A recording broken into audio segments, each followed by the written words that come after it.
Hey, all, today we're going to continue talking about experiments, and we're going to go a little bit further than we did last time. So last time we talked about the elements of an experiment, things that we needed. We needed control, we needed randomization, we needed replication, and then I mentioned something about blocking. It's not something we have to have, but we'll discuss what it is and how it can be helpful today. The first new thing we want to talk about is blinding.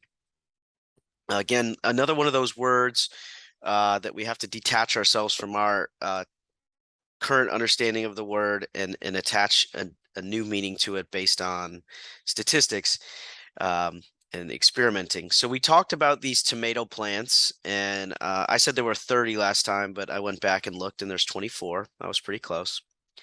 And so this is the experimental design, our diagram. And so we had 24 tomato plants, and we're going to randomly assign 8 plants to each of one of the 3 treatments. One where we have a control where there's no fertilizer, one that has half a dose of the fertilizer, and one that's full. And then at the end, we will compare the juiciness and tastiness. So blinding comes into place in one of 2 ways, or one of a few ways. We sort of have 2 groups that exist when we're doing an experiment. We have the participants,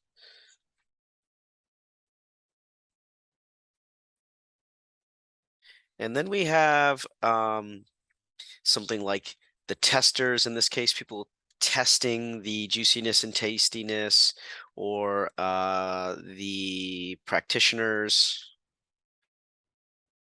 In our case of the dog and cat food, the veterinarians, a lot of times we'll have doctors, lots of experiments being done on medicines and methods for healing. So if one of those groups doesn't know who's in which treatment, that is called a blind study. So in this case, we have an inherently single blind study at least, because the tomatoes don't know what they're getting.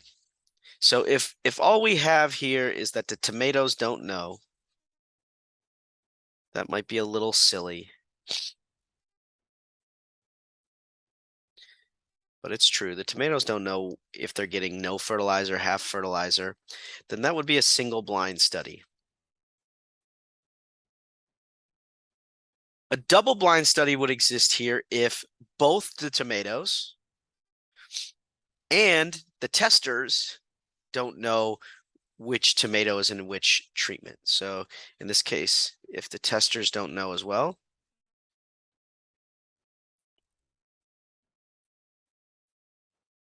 then it's a double blind study.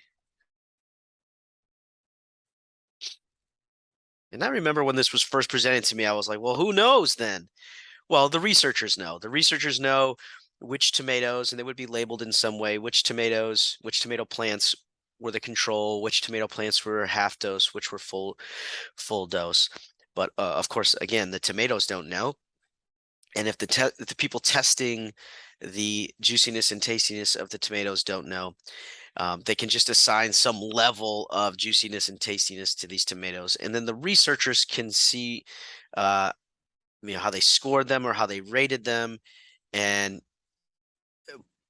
uh, decide whether or not the full fertilizer half dose, or if it doesn't matter. So, uh, if one group doesn't know what treatment they're in, that's a single blind study. If both groups, the people who are participating and then the people who are evaluating the results, don't know, then that's a double blind study. And so sometimes in order to blind a study, in order to make sure that people don't know, especially when it comes to people, that they don't know what treatment group they're in, they will be given a placebo, which is sometimes a fake medicine, a fake treatment. So they don't know if they are actually getting the medicine or not. And we would say that double blinding is a really good way to control for any bias that might exist in an experiment.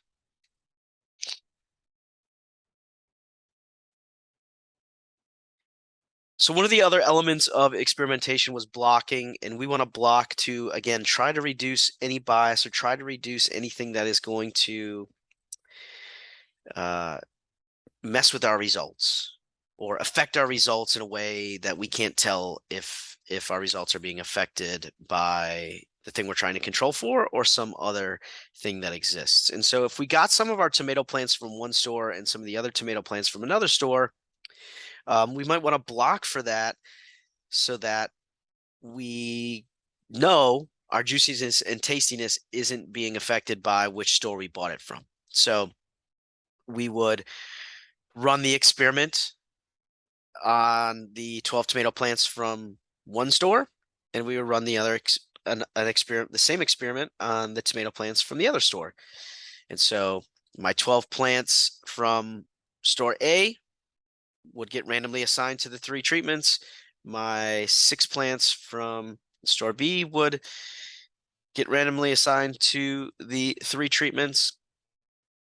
And then I would conduct the experiment the same way for both blocks. And this way, when we are measuring juiciness and tastiness, we can compare each of the treatment groups from store A to each other and each of the treatment groups from store B from each other.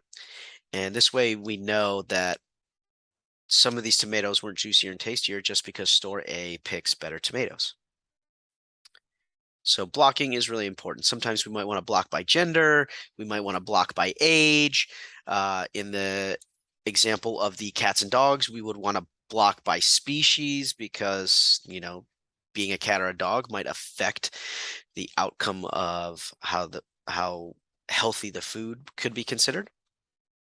So blocking is always a good idea if we want to control certain elements of the experiment.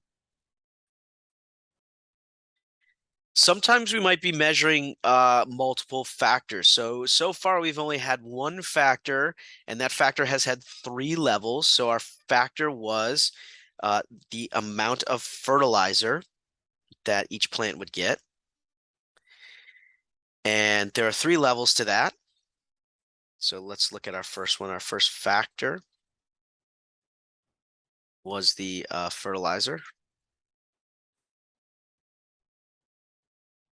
And then it had 3 levels. It had none, half, and full when it comes to dosing with the fertilizer. So we might want to add another factor based on the water. So we might want to give some plants no water, and we might want to give some plants a appropriate dose of water. And so our next factor would be the water amount. And we are going to have 2 levels in this case. So we will have no water, and then we will have water. How much water that is, I'm not totally sure, but now we are getting more treatment groups. We need to have a treatment group for each level of the fertilizer factor, and then a treatment group for each of those at the water level factor. So you can see in this design, we have our control with no water, our half dose with no water, our full dose with no water. And then our control with some water, our half dose with some water, and our full dose with some water. And so we double our treatment groups because we have a second factor with 2 levels. These are the levels. So 2 levels for our water factor, 3 levels for our fertilizer factor. We multiply 2 times 3, we get 6. We're going to end up with 6 treatment groups.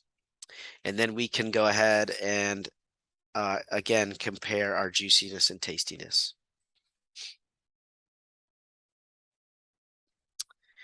The last thing we need to discuss is this idea of confounding. When we talked about comparing 2 quantitative data sets, we talked about what a lurking variable might be.